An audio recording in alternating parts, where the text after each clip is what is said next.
أعوذ بالله من الشيطان الرجيم بسم الله الرحمن الرحيم فما لكم في المنافقين فئتين والله أركسهم بما كسبوا أتريدون أن تهدوا من أضل الله ومن يضلل الله فلن تجد له سبيلا. سورة نساء آيات نمبر 88. فما لكم سفيشة تاسو فی المنافقین د منافقانو په ارتباط فئتین چې دوی ډلې سواست. والله علی عز وجل ارکسهم اغوی ورپری وهل بما په سبب د هغه کسبو چې هغه کسب کړي. اتریدون آیا تاسو غواړئ ان تهدو چې تاسو هدایت وکړئ من هغه چاته اضل الله چې الله تعالی هغه ګمراه کړي. ومن یضلل الله فلن تجد له سبیلا، او هغه څوک چې الله یې گمراه کی هیڅ کله به ته پیدا نه کې له اغلر سبیلا لار. د دې آیات په ارتباط باندې مفسرین را نقل کړي دي چې د مکه مکرمه څخه ځینې مشرکان راغلل مدینه منورې ته، ظاهرا یې اسلام ښکارا کوي او څه سودا هم په مدینه منوره کې وکړه. نو دا ظاهری اسلام د ښکارا کېدلو په وجه باندې او مسلمانانو دوی ته مؤمنان وویل، لیکن دوی دا اسلام په زړه نو راوړي ځکه نو منافقان وو. بیا د دې څخه وروسته د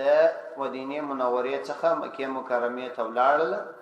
یعنی هغه باطینی منافقت ښکارم کوي چې ارتداد. نو د هغوی په ارتباط په مسلمانانو کې خپل تر مابین څه اختلاف راغلی. یوې ډلې مسلمانانو ویل چې دا مسلمانان دي ځکه اسلام یې راوړي وو اوس د مدینې منورې څخه ولاړ. بلې ډلې ویل چې دا کافران دي ځکه په دغسې وخت کې چې د مکې مکرمې څخه مدینې ته هجرت فرض وو، نو د ایمان علامه دا وه چې هجرت به یې کول. نو دا چې دوی د مدینې منورې څخه دوباره مکې مکرمې ته ولاړ او هجرت کول هم فرض و، نو په دې خاطر باندې دوی کافران بلل کېدل. الله تعالی مسلمانانو ته د دې تعلیم ورکړي چې دغسې خلکو ته مؤمنان مه وایاست او د منافقانو په ارتباط اختلاف مه کوئ، دا منافقان دي.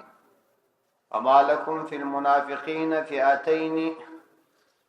وما لکم څه پیښه ده تاسو لره،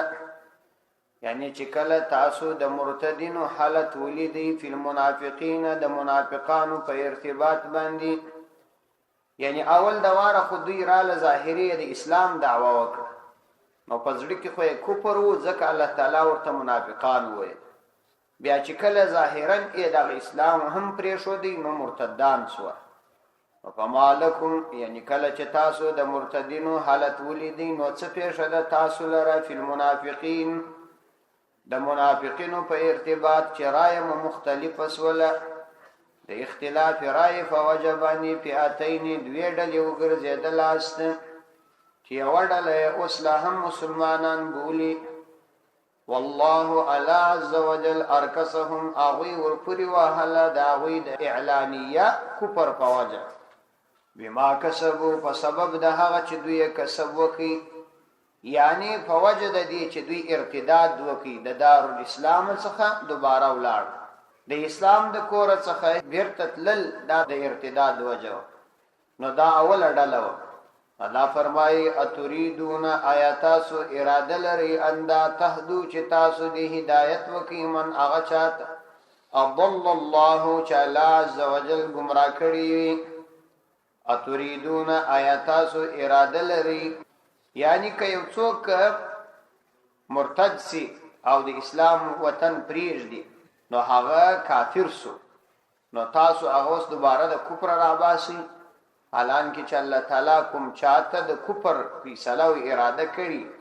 تاسو خو یې د کفر څخه نسئ راګرځولی. اتریدون آیا تاسو اراده لرئ ان دا تهدو چې تاسو لاره وښئ یاست من هغه چا لره اضل الله چې الله عز وجل هغه ګمراه کړي وي چې کله دوی د ګمراهۍ فعل اختیار کړي. یعنی الله تعالی خو څوک نه ګمراه کوي تر څو چې یو څوک خپل د ګمراهۍ افعال اختیار نه کړي. نو دا د الله تعالی مستمره عادت دی چې د عزم پیل په وخت کې پیل پیدا کوي چې کله یو سړی د یو پیل قصد او اراده وکي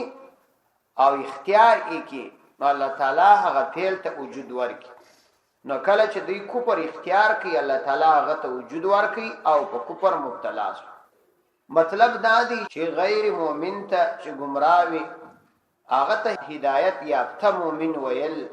دا جائز نه دي ومن يضلل الله فلن تجد له سبيلا ومن هغه څوک يضلل الله چې الله عز وجل گمراه کی فلن تجد نو هیڅ کله به ته پیدا نکړې له دا غد فار سبیلا لار یعنی څوک چې الله تعالی گمراه کی فلن تجد هیڅ کله به ته پیدا نکې له دا غد فار یعنی د هغه د مؤمن کې دو د فار سبیلا یولار هیڅ یو لار به ته پیدا نکړې دا غد فار او هیڅ یو سبب او ذریعہ به کار ونه کړ په دې مبارک آیات کې ولو کدا مبارک آیات د یو خاص واقعي پرې اړه لري لیکن مسلمانانو ته د دې تعلیم ورکړو چې هغه خلک چې ټول اعمال ښکارا د اسلام په تناقض کې واقع هغه ته مؤمنان موایس او د هغه د ایمان په باره کې اختلاف هم وکړو بلکې کله چا څخه د ایمان نواقض ښکارا سول نو دا مؤمن نه پاتې کی د امام ابو حنیفه رحمه الله په مذهب کې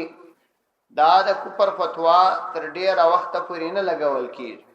لیکن ډیر داسې اعمال وی چې سړی پاغه کافر کیږي د مثال په توګه د کفري قوانینو وضع د مسلمانانو په ملکونو کې او بیا د کفري وضعي قوانینو د فار دفاع کول او د کفري قوانینو دفاع د ځان حق ګڼل حلال ګڼل دا کفر دی او د دې فواجه انسان په کفر کې لوي نو کچيري بل فرض امام ابو حنیفه رحمه الله په مذهب کې د کفر کلمه چاته ویل جائز نه دي نو د مسلمان کلمه ورته ویل هم جائز نه یعنی دا چې څوک شي ناقض ایمان اعمال جنې صادریږي نو هغه ته باید سړی مؤمن هم ونوي که کافر ورته ویل منع دي نو مؤمن دي هم نه ورته وایي ودوا لو تكفرون كما كفروا فتكونون سواء فلا تتخذوا منهم اولياء یعنی تاسو د دوه خلکو ته څنګه مؤمنان وایاست چې هغه په کفر کې د غلوی دا حالت دي چې هغه په د خپل کفر کې دومره فاخه او کلک دي چې دا غواړي چې تاسو هم کافران شئ تاسو بیا هغه ته مسلمانان وایاست ودوا لو تکفرون اوی خوشوی لو تکفرون کچیر تاسو کافران سی کما کفرو لکه څنګه چې دوی کافران دي فتكونون سواء نو بیا به تاسو کېږئ برابر فلا تتخذوا منهم اولیاء فلا تتخذوا نو منسی منهم داغین اولیاء دوستان حتی یهاجروا فی سبیل الله ترسو چې هغوی هجرت کوي فی سبیل الله د الله تعالی په لاره کې فإن تولوا کچیر هغوی مخواړوي فخذوهم هغوی ونیسئ واقتلوهم او قتل یې کړئ حیث وجدتموهم چیرې چې مو هغوی پیدا کړل ولا تتخذوا منهم وليا ولا نصيرا ولا تتخذوا او منسی منهم هغوی ولیا دوستان ولا نصيرا او مددگار یعنی څنګه به تاسو هغوی ته مؤمنان وویلای شئ چې هغوی د کفر په حالت کې دومره زیاته غلوه کړې ده چې ودو هغوی غواړي لو تکفرون کچیر تاسو کافران شئ کما کفروا لکه څنګه چې دوی کافران دي وتكونون سواء نو بیا به تاسو برابر شئ یعنی د دوی به دغه سي حالت وی لکه تاسو چې څنګه حالت دي یا به تاسو داسې حالت وی لکه د دوی چې څنګه حالت دي نو چې کله د دې کافرانو دومره شدیده غلوه ده په کفر کې نو فلا تتخذوا منهم اولیاء نو تاسو منسی منهم د دوی نه اولیاء دوستان یعنی د هغوی سره د مسلمانانو فرق معامله مکوي ځکه د دوستی د جواز د لپاره اسلام شرط دی او په دوی کې اسلام نشته تر هغه وخت دوی دوستان مبولي حتی یهاجروا فی سبیل الله تر سوچ هغوی هجرت نه وکړي د الله تعالی په لار کې د تکمیل ایمان د لپاره یعنی یوازې هجرت هم کفایت نه کوي بلکې هجرت به د ایمان سره سره کی. ولدا چې ډېر کافرانو مسلمانو ملکونو ترازی د تجارت د پاره یا د کوم نور شخصي فواید د پاره، نو په دې واجب باندې دا هجرت کفایت نه کوي. حتی یهاجروا ترڅو چاوی هجرت کړي د تکمیل ایمان د پاره فی سبیل الله د الله تعالی په لار کې. ځکه په دغه وخت کې چې پیغمبر علیه الصلاۃ والسلام هجرت را کړیو، د مکه مکرمه څخه هجرت د ایمان دغه سي رکن بلل کېدی، لکه اقرار بالشهادتین چې دی، لکه اقرار بالشهادتین چې د ایمان د پاره رکن او حکم وو، نو عین هجرت کول دغه سي رکن او حکم. په دې ارتباط باندې بیا مفسرینو دا مسله راخسته د چپوسنی عصر کې هجرت څنګه دی. پیغمبر علیه الصلاۃ والسلام چې د مکه مکرمه څخه مدینه منوره ته هجرت وکړي، نو پر مسلمانانو باندې دا فرض و چې هجرت به کوله. کڅوک سره د قوت او سره د طاقت، یعنی مالی طاقت هم درلودي او قوت هم درلودي، مقابله کوي سوی. د مکه مکرمه څخه نو راوتلی خالد ایمان دعوی کړي وای، دغه ایمان معتبر نو، بلکې دا لازمی و چې د به هجرت کوله. یو مستضعف کسان و چې ضعیف و یا مالی قوت نه درلودي او یا دغه د صحت په اعتبار باندې سپینجری و یا کوچنیان و یا شذی، نو د هغوی پر ایمان باندې حالت بسنه وسول چې دا ستاسو ایمان دا کافی دی که هجرت ونکړي. د نبی علیه الصلاۃ والسلام په ذریعہ باندې د مکه د فتح څخه ورسته پیغمبر علیه الصلاۃ والسلام وفرمایل چې لا هجرت بعد الفتح، د فتح څخه ورسته هجرت نسته، ولکن جهاد و نیه، لیکن جهاد او نیت باقی دی. یعنی جهاد به جاری وي او نیت د هجرت کده سړی سره وي، دا به وي پر دې به الله تعالی ثواب ورکړي. مطلب دا چې نور نو د مکه مکرمه څخه هجرت فرض نه دی، ځکه هجرت د مکه د دارالاسلام وګرځیدي. د علماو په دې کې اختلاف دی، وای کچيري په یو علاقه کې په یو ملک کې خلق پر خپل اسلامی دین نسوي پاتې کېدل، کاملا د اسلام په مقابله کې خلق ولاړ و نه خلق دین ته پرې شودل، نه عبادت ته پرې شودل، او په مقابل کې داسي یو اسلامی ملک وو چالته اسلامی خلافت قائم و اسلامی دولت وو، نو بیا پر دغه خلکو باندې چې طاقت او قوت ولري دغه ملک څخه هغه اسلامی ملک ته هجرت کول فرض دي، ترڅو د خپل مال ځان او عزت او د دین حفاظت وکړي. او کچيري په یو ملک مسلمانان خپل دین ته پرې شودل کېدل او حالت دی خپل ټول عبادت په صحیح طریقه تر سره کولای سوای، نو بیا هجرت و بل ملک ته فرض نه دی. البته داسې ملک کچيري وو چې الته مسلمانانو اسلامی حکومت درلودلی، اسلامی خلافت یې درلودلی، بیا هم دغه ملکونو څخه چې هغه کفري ملکونه وي، ولو کده ته د عبادت او اجازه وي څوک کار نه پلري، هجرت را کول ورته مستحب عمل دی، ښه عمل دی. او البته کده سي ملکونه وا چې د یو ملک د بل ملک فرق نه وي، په یو کې هم کفري نظام وي خو تا خپل دین ته پریږدي، په بل کې هم کفري نظام وي خو تا خپل دین ته پریږدي، تا نه منع کوي، بیا الته هجرت فرض نه دی. نو علماو د دې لپاره طریقه دا شودلې، وای کچيري بل فرض داسې یو ملک چې الته تا فرائض نسوای پر ځای کوله، نو داسې ملک ته چې الته ته فرائض پر ځای کوای سي هجرت کول فرض دی. کچيري داسې یو ملک چې تا الته واجبات نسوای پر ځای کوله، او داسې یو بل ملک چې الته تا واجبات پر ځای کولای سوای، نو هغه ملک ته بیا هجرت کول واجب دی. او کداسې یو ملک چې الته تا سنت نسوای پر ځای کولای، بل ملک تا سنت پر ځای کولای سوای، نو هغه سه ملک ته بیا هجرت کول سنت دی. کداسې یو ملک چې الته تا مستحبات او دا نور زوائد مسنونه اعمال نسوای کولای، په بل ملک کې کولای سوای، نو بیا هغه ته هجرت مستحب دی. دا د هجرت حکم دی. نو حتی یهاجروا فی سبیل الله، ترسو چاوی هجرت نوی کړي د الله تعالی په لار کې. فإن تولوا فخذوهم واقتلوهم حيث وجدتموهم. فإن تولوا کچیر هغوی مخواړوي، یعنی هجرت ایونه کې اسلام را نوړي پر د خپل کفر باقی پاتسو، نو کې مخواړوي یعنی پر کفر باقی فاتسول د اسلام څخه، فخذوهم نو تاسو هغوی ونیسي، تاسو هغوی ونیسي یا دا معنا چې د قتل د پاره ونیسي او یا چې د غلام کېدو د پاره ونیسي. وقتلوهم بیا قتل کی حيث وجدتموهم، وقتلوهم او قتل کی هغوی حيث وجدتموهم چیرې چې تاسو هغوی پیدا کړی. ولا تتخذوا منهم وليا ولا نصيرا، ولا تتخذوا او تاسو منسی منهم داغوین ولیا کوم دوست ولا نصيرا او کوم مددگار. مطلب دا چې په هیڅ صورت کې د هغوی سره تعلق مساتي، هیڅ تعلق مو سره ساتي، ځکه نه د امن په حالت کې دوستی سره کوي او نه د خوف او د بیری په حالت کې معاونت سره کوي، په کامل توګه تعلق سره وش کوي. ولا تتخذوا منهم وليا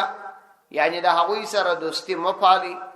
مد قوم په لحاظ دوستی سره پالي، مد وطن په لحاظ، مد ژبې په لحاظ، بلکې هغه تاسو څخه په کامله توګه جلا خلق دي، ځکه تر ټولو بنیادی د ربط کړي هغه ایمان دی، په هغوی کې ایمان نشته. او مدد ورسره غواړي په مکان هم مګرځوي. پر دې بیا فقهاو دا مسله لیکلې ده چې د کافرانو څخه کومک غوښتل جائز دي کنه دي. روایاتو کې په دې کې مختلف بحث راغلی دي، لیکن مفتی محمد شفیع صاحب رحمه الله په معارف کې دې خبرې ته ترجیح ورکړی ده چې د مسلمانانو د پاره د کافرانو څخه مدد او کومک غوښتل جائز نه دي او دا منع دي، ځکه چې وايي انصار صحابه د پیغمبر علیه الصلاۃ والسلام څخه په یو جنگ کې د کافرانو څخه کومک تقاضا وکړه. پیغمبر علیه السلام ورته فرمایل الخبيث لا حاجه لنا بهم، خبيث ته موږ حاجت نه ده. نو معلومه سول چې د کافرانو څخه مدد او کومک غوښتل دا جائز نه دي. زموږ خلک د مسجدو د پاره مسلې جنې غواړي، لاوډ سپیکران جنې غواړي، بیټري جنې غواړي، شرمېږي هم نه، بیا په هغه کې منظوم کوي. نو دا جائز نه دي، سړی به د دې څخه ځان ساتي. الا الذين يصلون الى قوم بينكم وبينهم ميثاق او جاءوكم حسرت صدورهم أن يقاتلوكم أو يقاتلوا قومهم. إلا الذين مگر نه کسان يصلون چاغیم یو ځای کیږي الى قوم د هغه قوم سره بینکم و بینهم چې تاسو او دا غوی تر مابین میثاق معاهدوي، او جاءوکم یا غوی راسی تاسو لره حسرت صدورهم حال دا چې دا غوی سینې تنګې سوي وي ان د دې څه یقاتلوکم چې تاسو سره جنگ وکړي، او یقاتلوا قومهم یا د خپل قوم سره مقاتله وکړي. ولو شاء الله لسلطهم کچیر الله تعالی غشتي وای لسلطهم هغوی ته قدرت ورکړي وای علیکم پر تاسو باندې،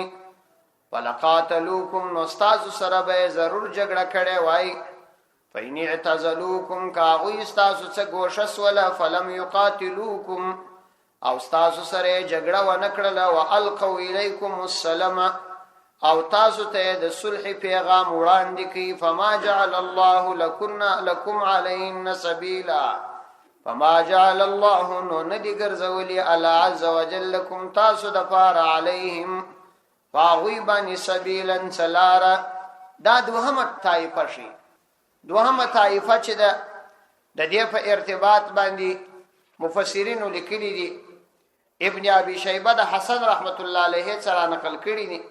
چې سراقه ابن مالک مدلجی دا بدو مدلج ډیره لوی قبیله او ډیر هوښیار خلک وو. د احد د جنگ څخه ورسته یا د بدر د جنگ څخه ورسته پیغمبر علیه الصلاۃ والسلام تراغلی.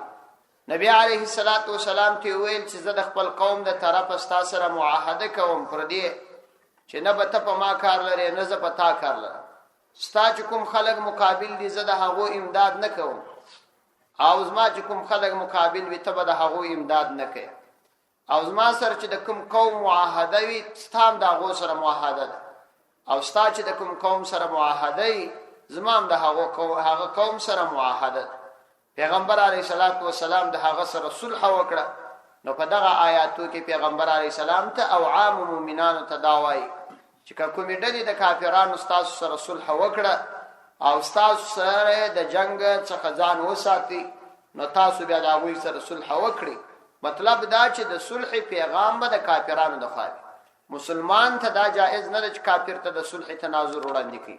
دا د ذلت او د تسلیمي معنا ورکی چې مسلمان د ضعف په حالت کې کافر دی په کور کې د مسلمان ناس دی او مسلمان دی د صلح ناره وي. صلح خو هغه وخت کې دایسي چې کافر د مسلمان کور پریږدي بیا به صلح یو ترتیب جوړېدلی شي. الله فرمایي الا الذين مگر هغه خلق موجني دا الا استثناء ده د اخذ او د قتل چې اخذ او قتل روا نه دي. الذين دا هغه کسانو چې کافران دي لیکن یسلون الی قوم هغوی یو ځای کیږي الی قوم د هغه قوم سره بینکم و بینهم میثاق چې ستاسو او د هغوی تر مابین میثاق معاهده ده. یعنی کوم خلق چې ستاسو سره معاهده ده، کوم خلق چې د هغو خلکو سره یو ځای کیږي هغه لا موجني.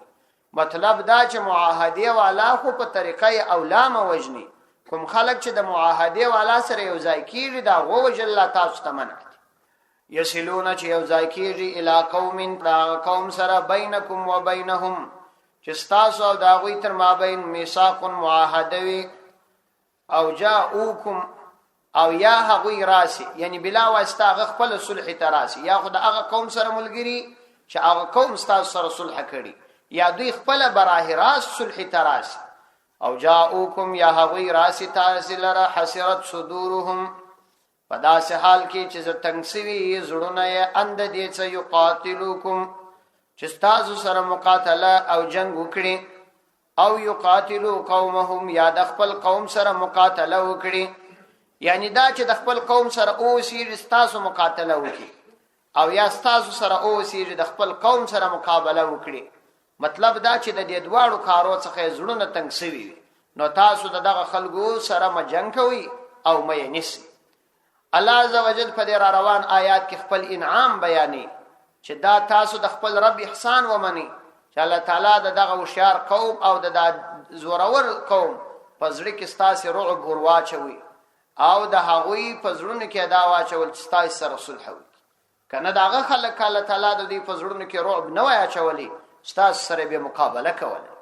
الله فرمایي چې تاسو د الله تعالی احسان ومني چې د دې په زړونو کې د صلح ترغیب ورکړي. کچيري داسې نه وای ولو شاء الله کچيري الله تعالی غشتي وای لسلطهم علیکم نو خامخا به دوی مسلط کړي وای پر تاسو باندې، یعنی د دوی د زړونو څخه به تاسو رعب استلی وای فلقاتلوکم نو بیا به دوی تاسو سره ضرور مقاتله کړي وای، مگر الله تعالی تاسو رعب د دوی په زړونو کې واچوي او د دوی څخه محفوظ کړاست. فإن اعتزلوکم نو کچیر دوی گوشه سول ستاسو څخه، اعتزال گوشه کېدل ته وایي، که دوی ستاسو څخه گوشه سول یعنی صلح یې وکړل فلم یقاتلوکم او ستاسو سره جګړه ونه کړه، مراد ورڅ صلح د الفاظ تاکیدي راغلي دي. فلم یقاتلوکم او ستاسو سره مقاتله ونه کړله والقوا الیکم السلام او در پیش کې الیکم تاسو لره السلام د صلح پیغام. فما جعل الله لكم نو ندی ګرځولي الله عز وجل لكم استاسو د پاره، یعنی استاسو د پاره بیا جائز نه ده علیهم فردی بانی سبیلا لار بیا پر تاسو دا روان دي چې تاسو یا دوی قتل کی او یا بندیان کی، دا بیا درته جائز نه دي. صدق الله.